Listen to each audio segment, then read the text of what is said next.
उसी के चलते कंसोलिडेटेड नंबर्स में वीकनेस देखने को मिलेगी। याद रखिए स्टील प्राइसेस डिक्लाइनिंग ट्रेंड पर थे, रॉ मटेरियल कॉस्ट में एक तेज़ी देखने को मिली और इसी के चलते बॉटम लाइन पर एक इम्पैक्ट देखने को मिलेगा। रेवेन्यूज़ की बात करें तो अराउंड 10% का ड्रॉप देखने को मिलेगा क्वार्टर ऑन क्वार्टर बेसिस पर और एक बड़ा इम्पैक्ट देखने को मिलेगा बॉटम लाइन पर। मार्जिन इस क्वार्टर में 13% पर एक्सपेक्टेड है वर्सेस 22% मार्जिन जो कंपनी ने प्रीवियस क्वार्टर में रिपोर्ट किए थे। याद रखिए same time last year company ने 27% के मार्जिन रिपोर्ट किए थे। प्रॉफिट आफ्टर टैक्स में भी नियरली 63 से 64% का ड्रॉप एक्सपेक्टेड है क्वार्टर ऑन क्वार्टर बेसिस पर। स्टील प्राइसेस में डिक्लाइन के चलते वीकनेस एक्सपेक्टेड है नतीजों में। वॉल्यूम्स की बात करें तो इंडिया वॉल्यूम्स में एक रिकवरी देखने को मिली second half of the quarter में और इसी के चलते वॉल्यूम्स में नियरली 18% का क्वार्टर ऑन क्वार्टर बेसिस पर ग्रोथ देखने को मिला। लेकिन यूरोपियन ऑपरेशंस में सीजनैलिटी के इम्पैक्ट के चलते क्वार्टर ऑन क्वार्टर नियरली 18% का decline half of the quarter में और इसी के चलते वॉल्यूम्स में नियरली 18% का क्वार्टर ऑन क्वार्टर बेसिस पर ग्रोथ देखने को मिला। लेकिन यूरोपियन ऑपरेशंस में सीजनैलिटी के इम्पैक्ट के चलते क्वार्टर ऑन क्वार्टर नियरली 18% का डिक्लाइन देखने को मिला वॉल्यूम्स में।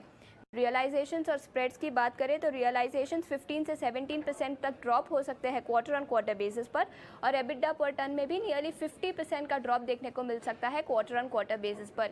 याद रखें रॉ मटेरियल जो कोकिंग कोल और आयरन और प्राइसेस कम हुए हैं उसका भी इम्पैक्ट देखने को मिलेगा, लेकिन इम्पैक्ट इस क्वार्टर में पार्टली देखने को मिलेगा और majority impact raw material price decline का अगले 2 क्वार्टर्स में देखने को मिल सकता है।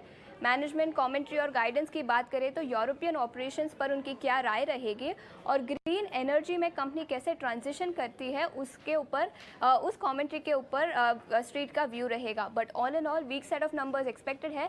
रियलाइजेशंस में डिक्लाइन के चलते इस क्वार्टर नतीजे कमज़ोर रहेंगे।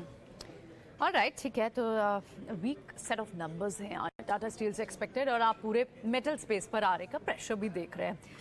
शिवांगी, आई नो आपने अभी जस्ट कहा कि इस वक्त आप बुलिश बेट्स लेना प्रेफर ज़्यादा करेंगी, पर क्या कोई शॉर्ट्स भी आपको सिस्टम में दिख रहे हैं अग्रेसिव जो मेटल स्पेस पर हैं और जहां पर प्रॉफिटेबल पोजीशंस हो सकती हैं, इन लेवल्स पर भी एंट्री करें या फिर हो गए हैं शॉर्ट ट्रेड्स? जी स्पेसिफिकली अगर हम मेटल में टाटा स्टील की बात करें तो यहाँ पे एक 98 का सपोर्ट है जो पिछली बार कई बार से स्टॉक होल्ड कर रहा है। तो यहाँ पे थोड़ी बहुत गिरावट 98 तक का एक्सपेक्टेड है और यहाँ पे हम इसमें कामकाज कर सकते हैं। रेजिस्टेंस यहाँ पे 102 के आसपास का देखने को मिल रहा है जो कि आज के डेज हाई पे भी है। तो टाटा स्टील में ये नंबर्स ये लेवल्स हम ध्यान रख सकते हैं।